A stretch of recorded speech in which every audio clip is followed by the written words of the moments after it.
in Wiltshire seem to have been enjoying their latest gift. Plenty of bits for them to pull apart, play with, and even make off with.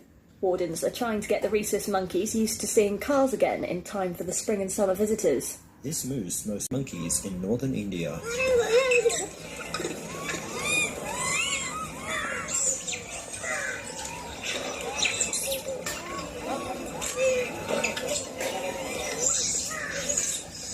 Can you imagine?